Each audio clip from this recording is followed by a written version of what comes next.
Nessa manhã, eu queria compartilhar com vocês uma palavra antes da gente celebrar a ceia, que eu extraí de um texto da palavra, que é muito conhecido para nós, muito conhecido. Mateus 16, 24. Quando a gente olha para esse texto, é como que se dele a gente já não conseguisse extrair mais nada. Mas eu nas minhas leituras devocionais, para quem não sabe, quando eu leio a Bíblia, eu leio em duas instâncias. Eu leio primeiro para o Neil. Eu esqueço que eu sou pastor, eu esqueço do que eu faço na vida, e é a minha relação com Deus, eu e Deus, acabou, não tem mais ninguém, não tem você aí, não tem igreja, não tem esposa, não tem ninguém, eu e Deus. E numa outra parte da minha leitura, eu leio para vocês, eu leio no sentido de extrair uma palavra, um sermão, é como que se eu fosse a dona da casa fazendo a comida para os filhos. Então, eu quando preparo o meu sermão, eu tenho essa analogia na cabeça, eu sou a mamãe fazendo a comida para dar para os filhos. Então, quando eu faço a minha devocional, eu vou lendo o texto, aquele para o qual o Senhor me direcionou, e nós temos um costume natural. Por exemplo, a gente está lendo o livro de Salmos. Salmo 1, 2, 3, tal, 1, 22. Quando chega no 23, a gente fala assim, pô, esse salmo já está batidão, a gente já conhece de cor, vamos pular para o 24, que é para a gente ir mais rápido. E a gente pula o Salmo 23. Aí o que acontece? Porque a gente já conhece o salmo, muitas vezes de cor, a gente imagina que já extraiu dele tudo que dele a gente poderia extrair. A gente se engana. A Bíblia, ela é a palavra de Deus. E porque é a palavra de Deus, não é do Neil, não é do João, não é da Maria, porque é de Deus, você pode lê-la todo dia, o mesmo texto. Se você parar para meditar, você vai tirar algo novo dela. Passarão os céus e a terra, a minha palavra jamais passará. Então, ela é viva, ela é eficaz. Ela foi para o primeiro século, ela foi para o segundo século, ela é para o 21º século, ela será para o 30º século, se a gente chegar lá. Porque ela é a palavra de Deus. Então, eu ao invés de pular, eu tenho o costume de voltar a textos que já estão, aspas, batido. E toda vez que eu volto lá, eu extraio algo novo. É impressionante como a Bíblia é apaixonante. E esse texto que a gente vai ler é um texto dos mais, aspas, batidos na Bíblia Sagrada, onde Jesus diz assim, então disse Jesus aos seus discípulos, se alguém quer vir após mim, negue-se a si mesmo, tome a sua cruz e siga-me. Se alguém quer vir após mim, negue-se a si mesmo, tome a sua cruz e siga-me. Alguém não conhece esse texto? Mas aí lendo esse texto eu fiquei pensando, por que Jesus trataria desse assunto, autonegação? Antes mesmo de começar a jornada com seus discípulos. Porque o texto está dizendo, disse Jesus aos seus discípulos. Então, ele não está falando com gente que pretende se tornar discípulo. Ele não está falando com gente que não tem nada a ver com ele. Ele está falando com gente que já é discípulo. É como que se eles já tivessem se conhecido. É como que se eles já tivessem acatado a palavra, que era o verbo encarnado diante deles, que era o próprio Cristo. Já estivessem conscientes e cientes do que queriam, que era seguir o Mestre. E Jesus, parado com eles, diz assim, já entrou aí na cabecinha de vocês, já está claro? Está claro, Senhor. Mas não está finalizado ainda. Então, se vocês quiserem me seguir, mesmo que já sejam discípulos, vocês têm que passar pela autonegação. Vocês precisam negar a si mesmo. Depois, tendo tomado a sua cruz, vocês me seguem. Por que Jesus trata desse assunto autonegação no início? Bom, talvez porque tivesse a certeza de que por causa da nossa natureza caída, nossa essência, o eu, o si mesmo, se tornaria viciada em dissimulação, mas viciada de tal forma que, vivendo tal dissimulação, um dia teríamos dificuldade de saber, inclusive, quem de fato nós somos. Jesus sabia que esse eu, esse meu eu, esse teu eu, se tornaria especialista em dissimulação. Nós, sendo carnais, venderíamos a imagem de espirituais. Sendo promíscuos, venderíamos a imagem de moralistas. Sendo analfabetos bíblicos, venderíamos a imagem de zelo por essa palavra. Sendo desonestos, seríamos dissimulados e venderíamos a ideia de sermos o exemplo de honestidade. Sendo uma coisa, desenvolveríamos a capacidade de parecer ser outra coisa totalmente antagônica àquela. Jesus sabia que o ser caído, o eu caído que em mim habita e que de fato sou, se tornaria esse eu capaz de dissimular com tanta perfeição e regularidade que é possível que nós chegaremos a um ponto da nossa história que a gente já não saberia mais quem a gente é. E ele diz, para que você não chegue a esse ponto, antes de começar comigo, negue-se. Coloque o teu eu no seu devido lugar. Porque se você não se resolve com esse teu eu, ainda que você me siga, porque a dissimulação se desenvolveria em você, nem na minha presença você encontraria vida. E não encontrando vida na minha presença, você seria tentado a achar que o problema sou eu. Que eu não amo, que eu não me importo, que eu nem existo. E diga que isso não acontece hoje. Aonde nascem os apóstatas? Nasce naquele ser que não soube lidar com a dor da vida. E que acreditam que porque a dor chegou, ou porque a vida se deformou, o culpado foi Deus que não cuidou, não abençoou. Onde nasce o ateísmo?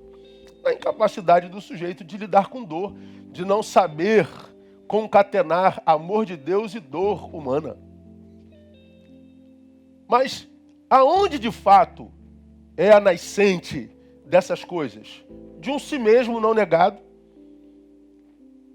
viciado em dissimulação, que andou na presença dele, ou imaginou andar na presença dele porque estava na igreja, não conseguiu extrair vida dele que diz ser a vida, não conseguiu vivenciar a experiência do seu interior fluirão rios de água vivas, porque do seu interior não fluiu nada senão águas sujas, águas amargas, águas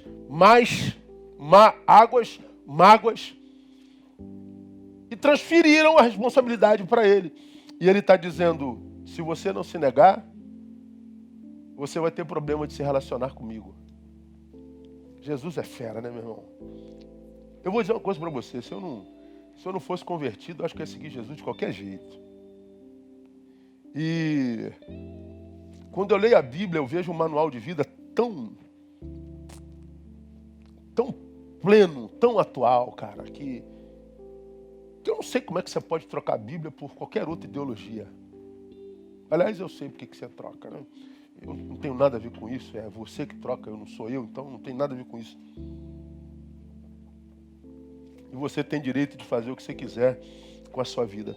Agora, é interessante, Jesus trata da autonegação antes da jornada. E quando ele trata da autonegação, ele está dizendo, você pode se frustrar na minha presença.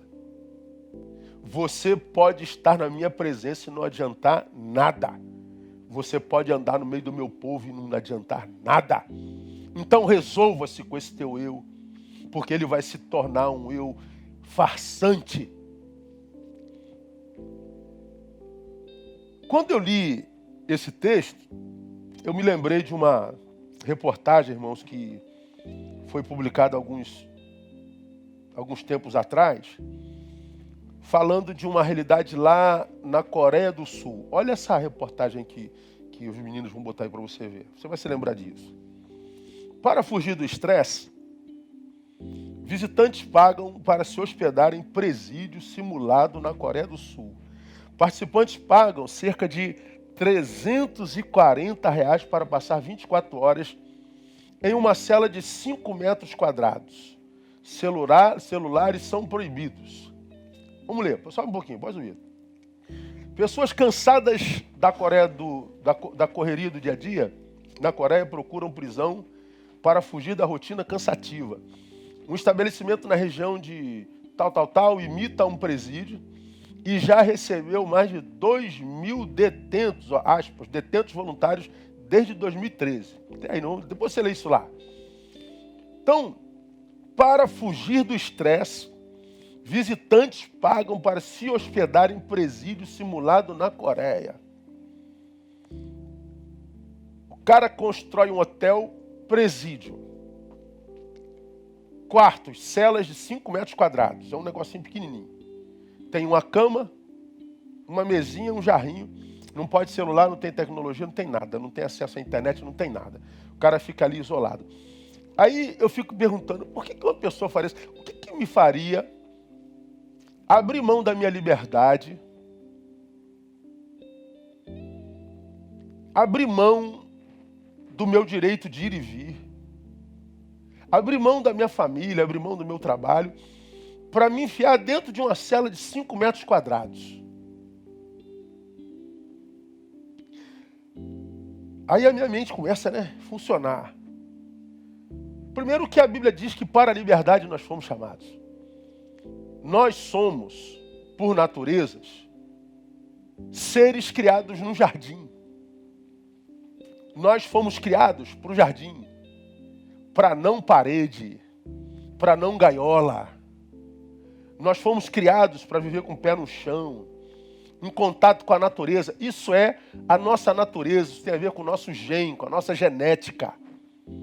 Então a gente não nasceu para cadeias, a gente não nasceu para prisão, a gente não nasceu para cerceamentos, para interrupções. Nós nascemos para viver vida e vida com abundância. Mas pessoas voluntariamente abrem mão de 24 horas de um dia, alguns pagam mais de uma diária, pagam caro para isso, para entrarem numa prisão. Ora, se um ser nascido para ser liberto entra numa prisão, por que entra nessa prisão? Está tentando se livrar de alguma coisa. Tem alguma coisa na liberdade que tem feito com que essa liberdade se torne pior do que a cadeia, do que a prisão.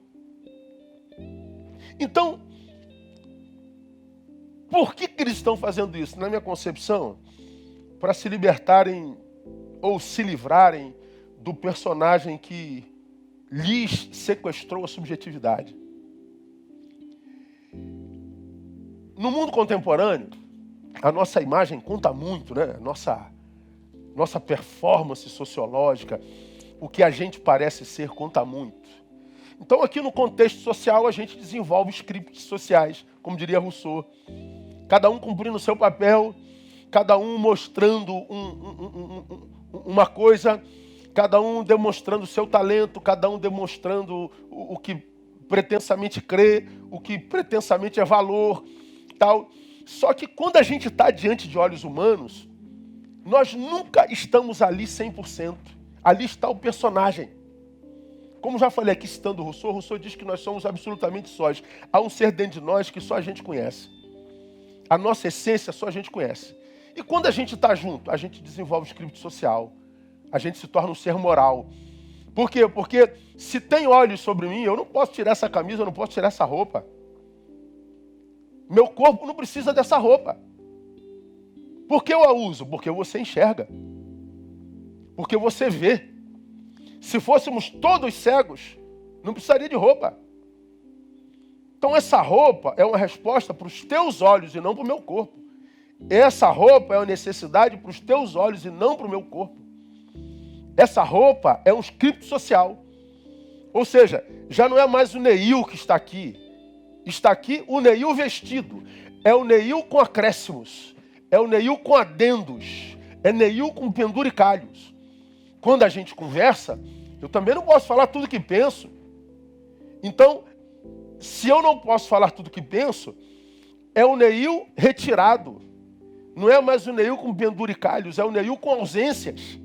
Então, toda relação humana, toda relação sociológica, ou ela vem com acréscimos ou decréscimos, ela nunca é real. Pois bem, quando eu li essa reportagem, pessoas saindo da relação sociológica, social, para se meter dentro de uma cadeia, no que eu entendo? Eles estão tentando voltar a ter contato consigo. Por quê? Porque o personagem sequestrou-lhes.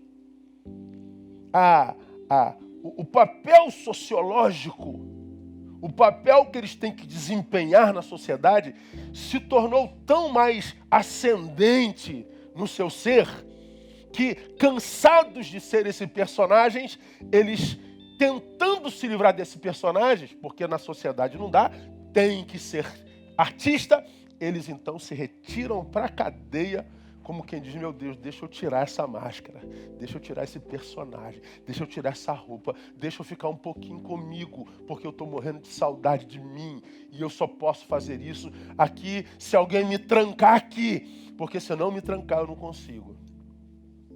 É o si mesmo que produziu um personagem dominante.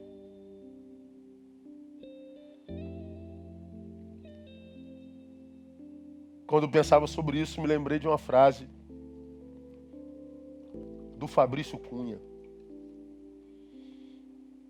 O Fabrício Cunha, ele disse assim, ó: comecei a morrer quando aceitei a máscara com o rosto que queriam em mim.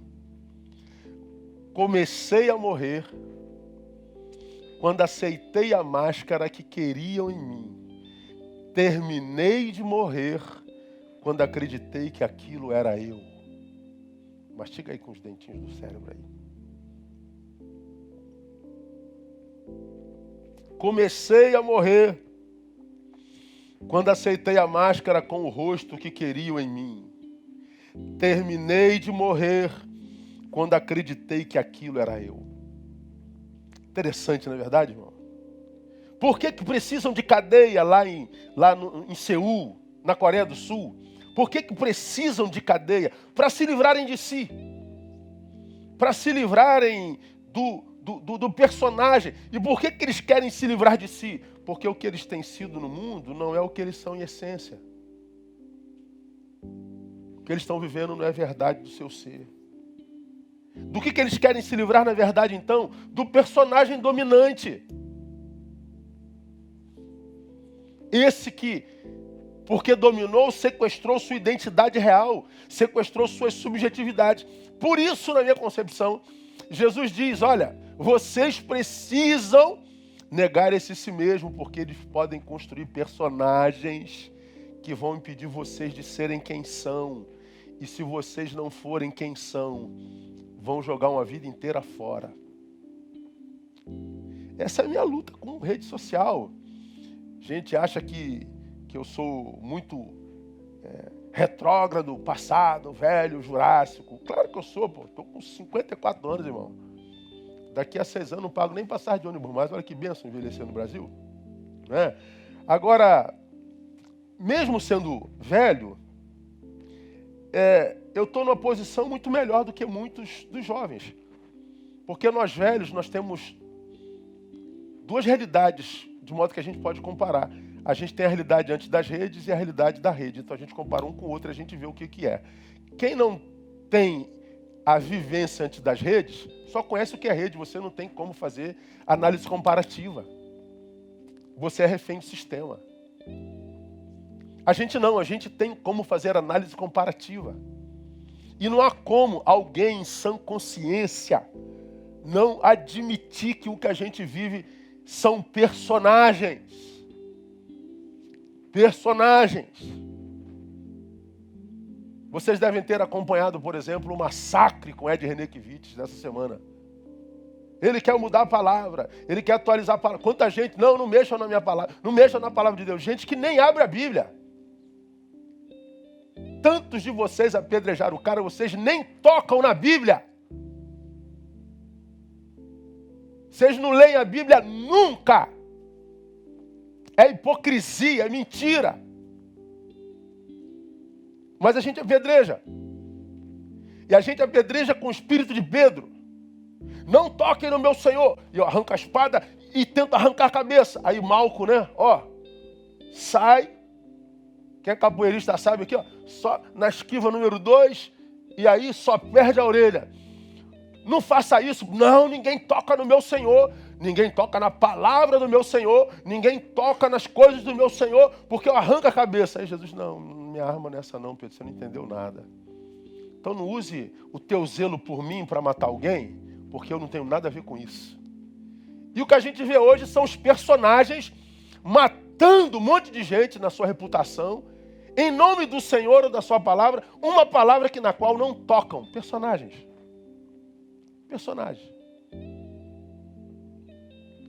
Gente acusando outras de adultério e adultério que cometem. Gente chamando outros de mentirosos como se ele não dissesse mentira. Gente apedrejando pessoas que foram pegos em flagrante adultério, dizendo a lei de Moisés diz, e Jesus está dizendo, olha, não usa a lei não, cara, isso é seu falso moralismo. Você esteve na mesma cama que ela. Nós vivemos um mundo de personagens. Um mundo de gente que parece zelosa das coisas de Deus e de outras coisas, mas não tem zelo por nada. Quando você vai na coxia, quando você vai por trás da coxia, você vê outra vida. Você vê outro ser. Quanta gente falando de moralismos e moralidade, mas a mente toda pernóstica, toda adoecida, toda podre. Vivemos num mundo de personagens. Um personagem dominante naquele que não se nega. Jesus sabia disso, por isso que ele diz que a gente tinha que tínhamos que nos negar a nós mesmos. Bom, por que esse personagem dominante tem primazia em nós? Porque quem não se nega vira o centro do universo, do seu universo. Ele acha que é muito mais do que o que de fato é. E para mim, essa é a pior visão que alguém pode ter de si mesmo. Se achar o centro do universo, se achar no direito de apedrejar como os fariseus, se achar no direito de arrancar a cabeça ou a orelha em nome do amor por alguém. Ou seja, o amor por um alguém que mata outro alguém. Um amor por uma coisa que mata a reputação de outro alguém. Um amor que produz morte. Não tem a ver com o amor do reino, meu Deus do céu. Mas por que a gente faz isso? Porque a gente se acha o centro do universo. E por que para mim, irmãos, essa é a pior visão que alguém pode ter de si mesmo? Porque ela acontece inconscientemente. E quando ela acontece, sabe o que acontece com essas pessoas? Primeiro, elas começam a achar que Deus é a proporção do que acontece com elas. Por que eu não posso me achar o centro do universo? Consciente ou inconscientemente? Porque eu posso achar que Deus é a proporção do que acontece comigo. Exemplo. De repente eu esteja falando aqui com alguém que está zangadíssimo com Deus. Com alguém que está triste com Deus. Com alguém que está bravo com Deus. Com alguém que está dizendo, Deus não existe porque deixou acontecer isso comigo, Deus não é bom. É esses que estão por aí reclamando da vida o tempo inteiro. Deus não é bom porque Ele não fez como eu queria. Deus não é bom porque deixou acontecer isso comigo. Deus não é bom. Deus é porque aconteceu comigo ou não aconteceu comigo. Mas pensa um pouquinho, irmão. Você pode achar que Deus não seja bom porque não aconteceu como você queria. Mas dá uma olhadinha no teu entorno, veja se não tem um monte de gente feliz com esse mesmo Deus que você diz que não presta. Veja se não tem um monte de gente apaixonada por esse Deus que você diz que não ama. Veja se não tem um monte de gente, irmão, que está adorando esse Deus com toda a sua alma, diferente de você. Mas por que você está chateado com Deus? Porque inconscientemente você acha que é o centro do universo. E por que você acha que é o centro do universo? Porque é um personagem dominante. Rege a tua vida. Porque quando a gente não é personagem, a gente conhece a Deus de fato. E quando a gente conhece a Deus de fato, a gente não precisa mais de resultados. A gente vai viver a experiência de Jó. O Senhor o deu, o Senhor o tomou. Bendito seja o nome do Senhor. A gente sabe que Deus não tem nada a ver com isso. A gente sabe que o nosso problema é de autogestão. A gente sabe que a vida é dialética, a gente ganha, a gente perde, a gente engorda, a gente emagrece. A gente vai passar pela vida, irmãos, com a postura exata. E aí, como eu digo sempre, disse ontem à mesa, o que eu mais amo no Evangelho, que o Evangelho, ele tira as minhas ilusões. Achar que eu sou o centro do universo, achar que Deus é a proporção do que acontece comigo. Me tira a ilusão de achar que vai dar certo o tempo inteiro. Me tira a ilusão de que eu vou ganhar sempre. Me tira a ilusão de que Ele me ama mais do que qualquer um. Deus, o Evangelho tira a ilusão de quem lê o Evangelho não como personagem, mas como quem negou a si mesmo.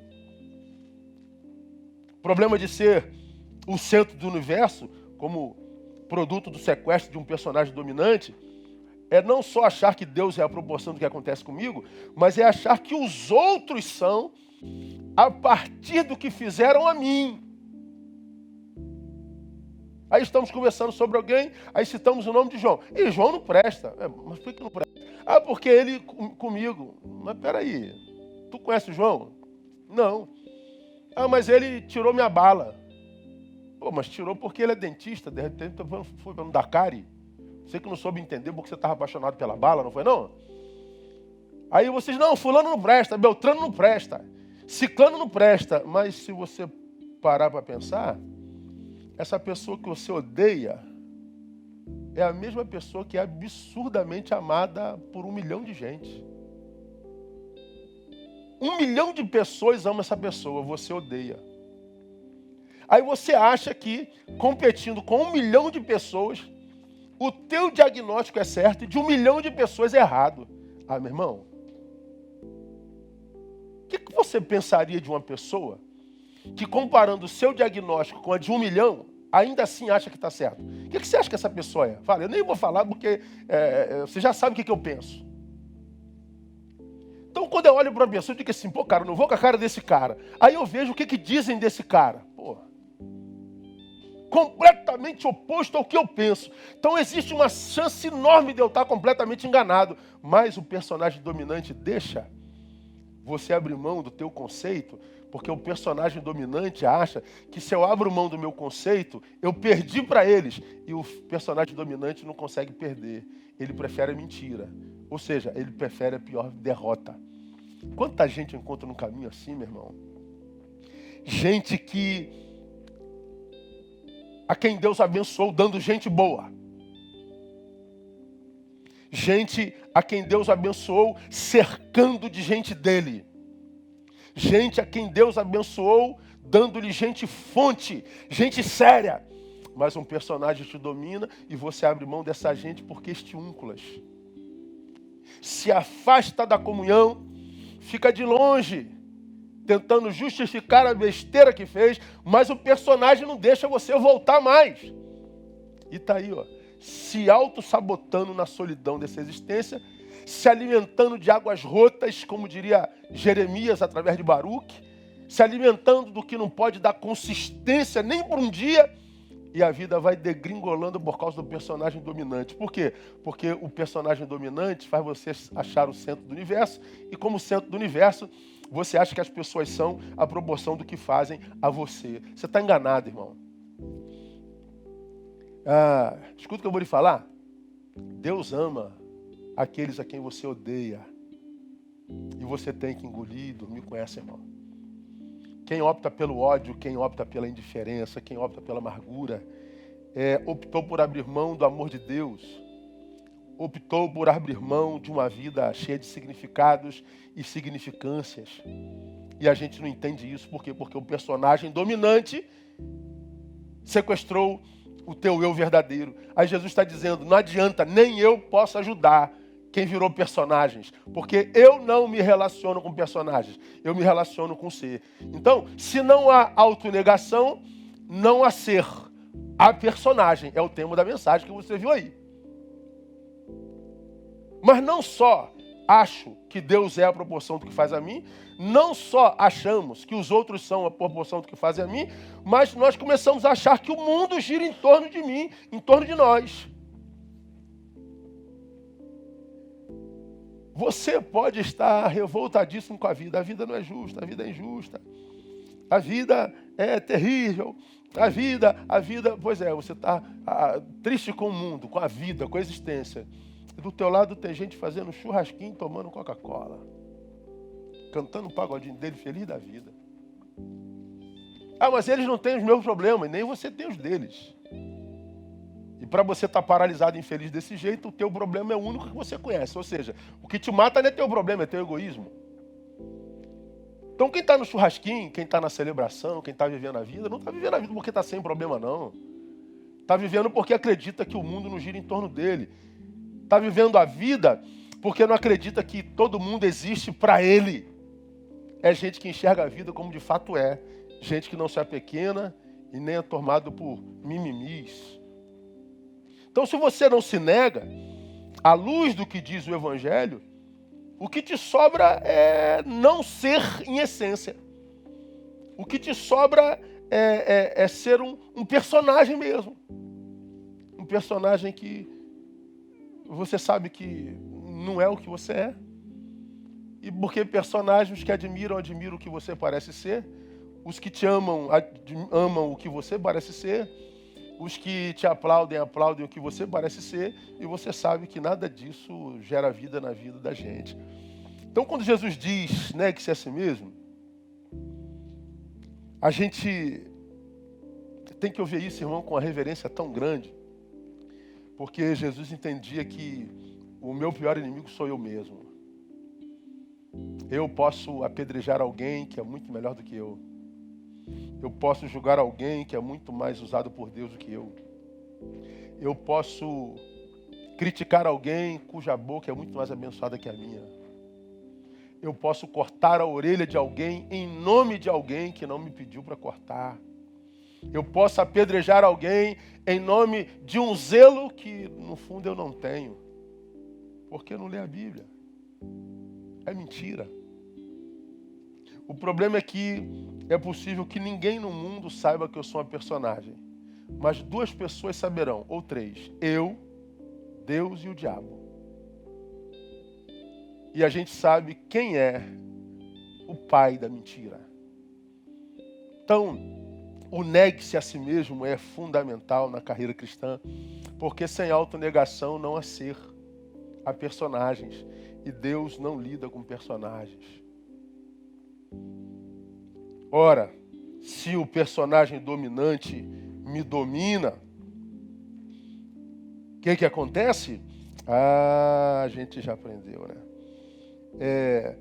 A possibilidade de relacionamentos saudáveis se inviabiliza. Por quê, pastor? Porque relacionamento, ele é multiplicação, não subtração. Quando eu estou me relacionando com alguém, eu estou me multiplicando. Eu não estou sendo subtraído. Eu não estou sendo roubado de mim. Eu estou multiplicando.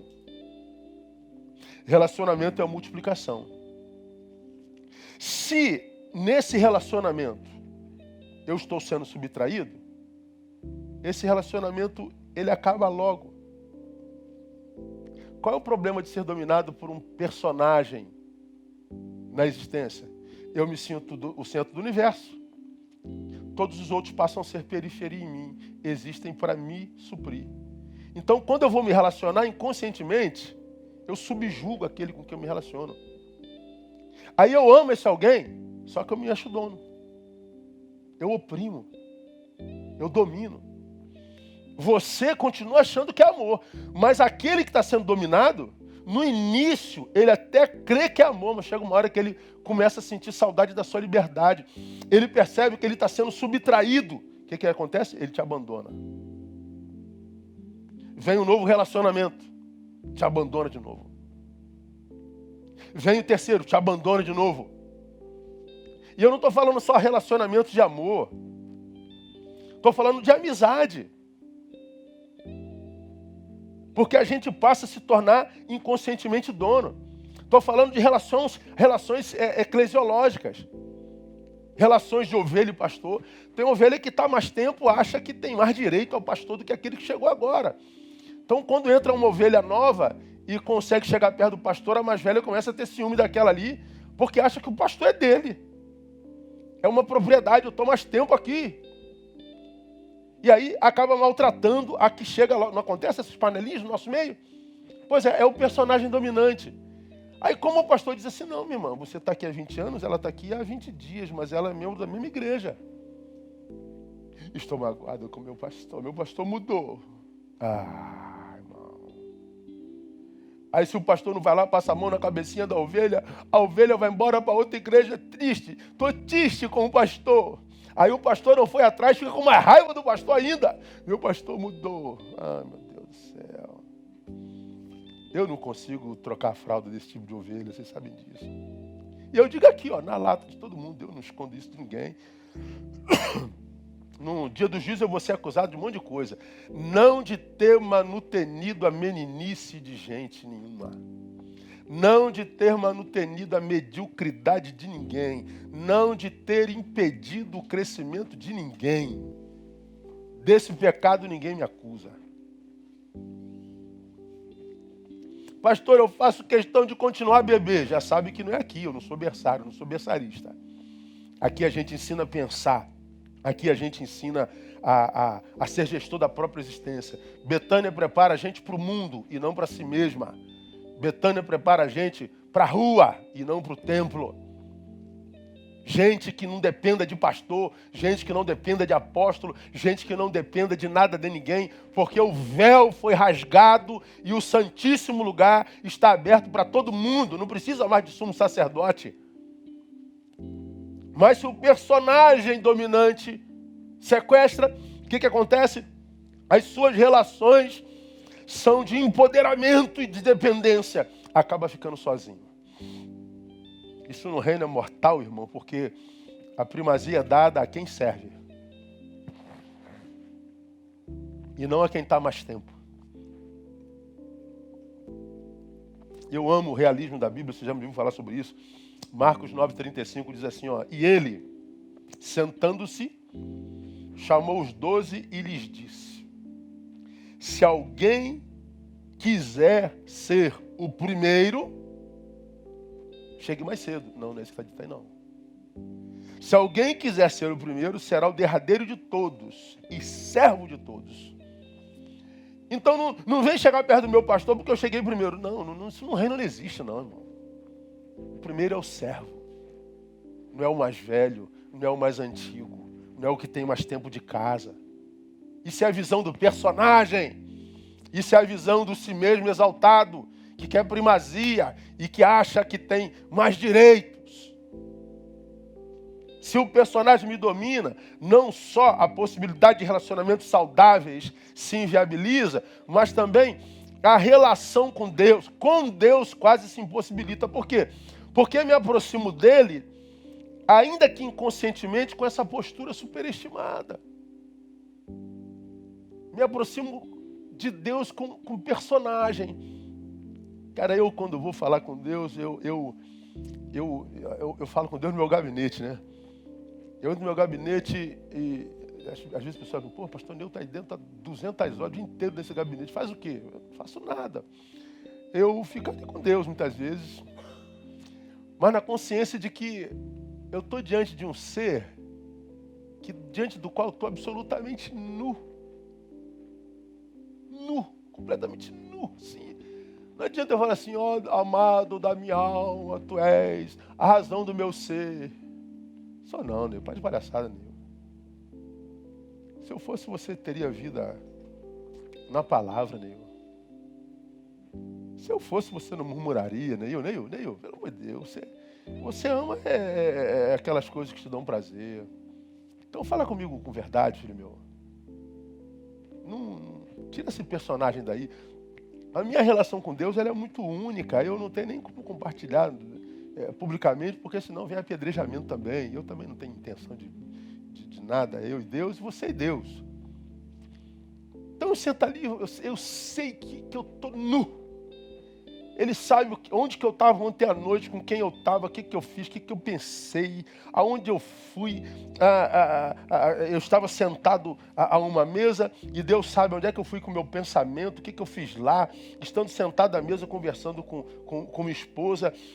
Ele sabe quem passou do meu lado, o que eu senti por ele, o que eu senti por ela. A uma eu desejei, a outra eu queria que morresse e a outra eu chamei de vagabundo. E Deus sabe de tudo. Então não adianta eu vir aqui, Deus da minha alma, tu és o primeiro, não. Pai, está aqui teu filho que tu sabes quem é e cujos valores do coração tu conheces. E que sobretudo respeita a tua inteligência. Essa frase para mim é emblemática, respeitar a inteligência de Deus. Então, teu servo tem carências, teu servo tem necessidades, teu servo tem medos, teu servo tem áreas que precisam ser tratadas no seu ser e eu quero que tu me ajudes. E Deus responde com a mesma honestidade. Eu não preciso tirar foto e botar no Instagram não, viu, gente? Eu não preciso dizer, eu passei 7 horas orando, passei 30 segundos orando. Eu subi no monte e eu estou orando ao Senhor. Deus amado de minha alma. Abençoa teu céu aqui, gravando. Eu não preciso sentar no meu gabinete, botar o celular na minha mesa, abrir um livro e a foto bate lá e eu publico. Buscando ao Senhor. Personagem, irmão. Personagem. Eu acho que se nós só respeitássemos a inteligência de Deus, acho que a nossa vida já seria muito melhor. Então eu, quando sou tentado por um personagem a apedrejar alguém, chego a pegar a pedra, né? O meu diz assim, Neil, tu tem moral mesmo para isso, cara?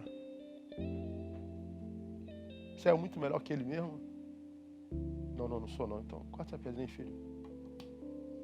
Pode abençoar agora? Não. Então não amaldiçoe. E a pedra que você não jogou também é semeadura. Como a pedra que você jogou também. Então a gente vê que no mundo como esse que a gente vive, pedra para todo lado, a gente vive em rede e a rede é um lugar de pedras cruzadas, né?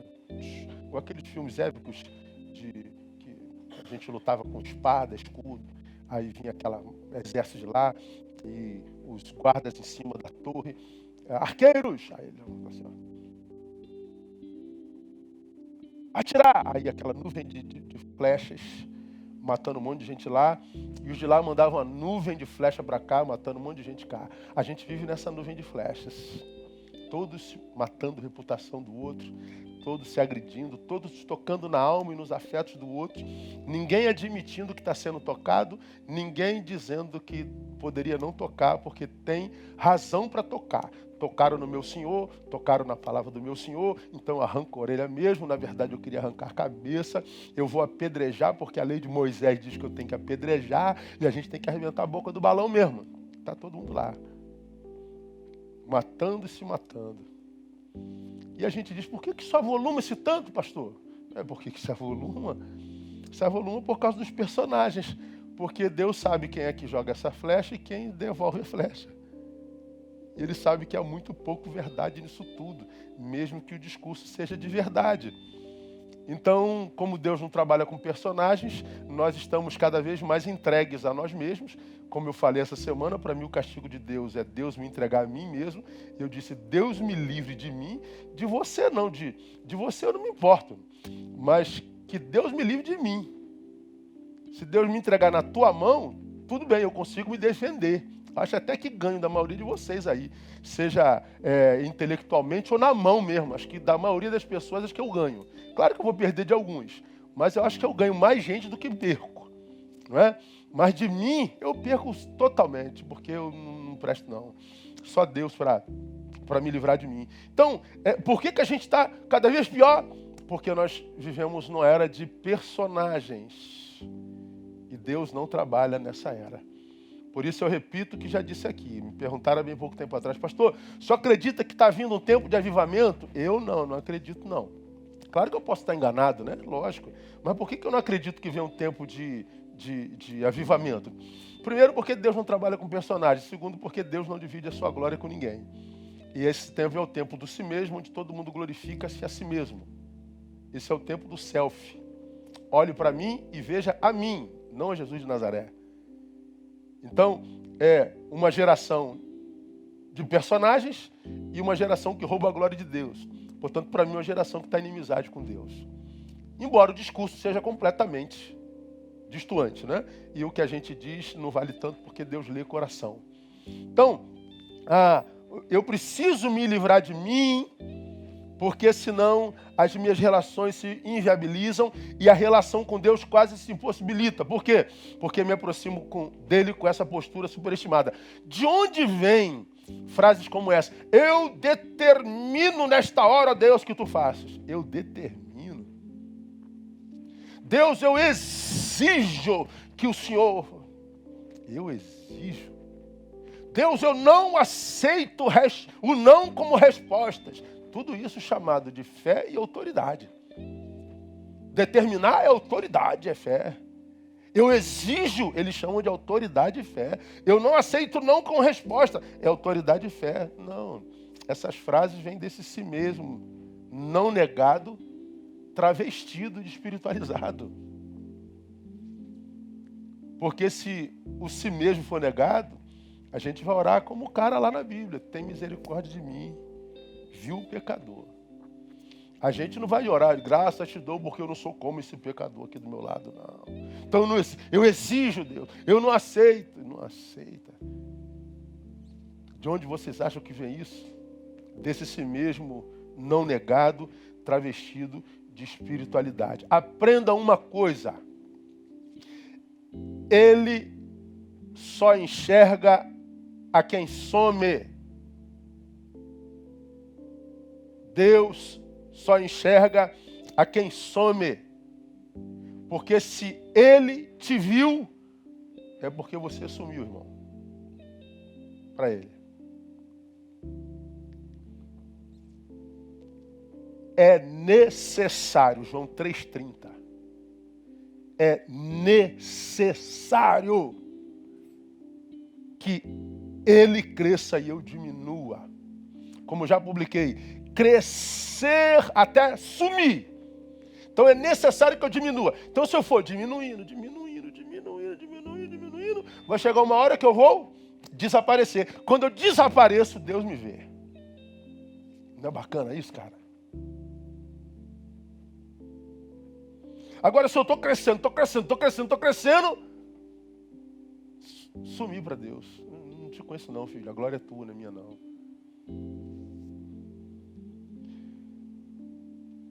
Quando eu falo disso, eu lembro de uma palavra que foi dada a respeito de João Batista que termina. Foi Jesus quem disse isso.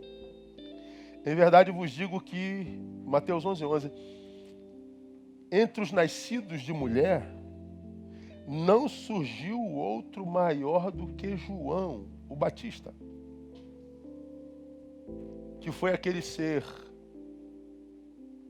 sinistro que viveu nos desertos, que não entrou no sistema econômico da época, que não usava a roupa da sociedade, se vestia de pele de carneiro, que não comia a comida do sistema, se alimentava de mel e gafanhoto, aquele ser emblemático, esquizofrênico sociologicamente falando. E Jesus está dizendo, esse foi o maior entre os nascidos de mulher. Mas o texto continua, mas aquele que é menor no reino dos céus é maior do que ele. Quem é o menor no reino dos céus? Aquele que sumiu. E que diz, Deus, é só para a tua glória. Não preciso mais, Deus, de aplauso, de reconhecimento, de seguidores, não preciso de nada não. Se vier, legal, Deus, mas se não vier, Deus, eu estou fora de sair, não preciso disso não. Aí Deus conhece a tua alma, Deus conhece o teu coração, Ele conhece os intentos da tua mente, do teu ser. E quando a gente faz isso, irmão, vive com simplicidade, de verdade. Então Deus te vê e te abençoa. Agora, quando é que a gente está preparado para viver isso? Quando a gente nega a nós mesmos. Porque se a gente não se negar, o nosso ego vai viver em litígio o tempo inteiro. Como eu já disse também, somente o ego se ofende. Se o teu ego for pequenininho, você passe ileso pelas críticas da vida, pelas injustiças da vida. Passe ileso. Você vai viver aquela paz que excede todo entendimento, que não é utopia. Pô, cara, nada te atinge não, nada te aborrece, nada. É o cara que vive isso é inatingível. Ele vai viver como Paulo. Eu sinto prazer até na angústia, diz Paulo. Nem a angústia tira meu prazer de viver, de estar vivo. Ele encontra sabor na dor. Olha que coisa maluca, cara. E quando você está fraco? Ih, aí que eu me sinto forte, irmão. Se eu me sinto forte quando eu estou fraco, imagina quando eu estou forte. Eu sou o Hulk. Ele está dizendo, minha força não vem das circunstâncias não, minha força vem daquele que me salvou na estrada de Damasco. Esse Deus de Paulo pode ser o teu e o meu. Mas não, a gente prefere viver o personagem. A gente prefere arrancar a espada e arrancar a orelha. A gente prefere pegar pedra e apredejar. Em nome de Jesus, em nome da sua palavra, em nome da lei de Moisés, mas arrancando a orelha, assassinando reputações e tudo mais, achando que Deus está alegre conosco. Não está não. Porque Ele sabe quando eu sou personagem, Ele sabe quando eu sou verdade. Ele sabe se você é verdade, se você é personagem. Eu não estou falando desse ser que você é aqui não, tá? São aqui, 1.700 num e 450 noutros. E diante de cada um desses tem famílias inteiras. Tem igrejas no Piauí que se reúnem de manhã para ouvir o nosso culto. Então nós temos milhares de pessoas aqui, milhares. A gente não tem como mensurar quantas milhares de pessoas nos assistem agora. Mas eu não estou falando dessa que está aqui no chat comentando, não. Eu estou falando daquela que você é quando não tem ninguém olhando para você. Deus sabe se você é personagem e Deus sabe se você é verdade. E essa resposta não precisa ser dada para mim, não. Como eu já disse lá, eu não preciso de resposta nenhuma. Cada um vive a sua vida, eu não quero saber, não. Cada um dará conta de si mesmo a Deus, né? Agora, se eu pudesse te dar o último conselho, principalmente a você que está frustrado com Deus, decepcionado com a vida, com todo mundo, essa palavra de hoje deve ter te mostrado que possivelmente o problema seja você e não Deus, porque Deus não é a proporção do que acontece contigo. Provavelmente o problema seja você, porque nós aprendemos que as pessoas não são a proporção do que fazem comigo. E provavelmente seja você, porque se o personagem domina, nossos relacionamentos se inviabilizam. Porque a gente se torna inconscientemente o centro do universo. Não somos. Nós somos uma parte ínfima dele. Única, mas ínfima. Com valor intrínseco, mas ínfima. Com valor incomensurável, mas ínfima. E se eu me posto no meu lugar, com essa visão correta a respeito de si mesmo, eu vou entender que o que eu tenho da vida é mais do que suficiente e o que vier para além disso é graça. Então a gente vive com gratidão e não na ânsia de querer mais, querer mais, querer mais, querer mais, e nem de murmurar se um dia isso for tirado. A gente passa pela vida de forma equilibrada, sem pirotecnias existenciais, sem tentar impressionar ninguém. Você passa assim, descolado de tudo, irmão. Você nada cola em você, nada, tudo descola. Passou, foi embora, amém. Voltou, foi embora, amém. Doeu, amanhã passa, na dor que dure para sempre. E foi embora, e de novo, cara, e voltou de novo. Cara, é muito mais leve ser verdade. Viver sem ser dominado por um personagem. Minha oração, meu desejo é que nessa manhã Deus nos dê a capacidade de fazermos uma autoanálise e que Deus nos dê, sobretudo, maturidade para a gente detectar em nós o personagem e o ser. Porque sem autonegação não há ser.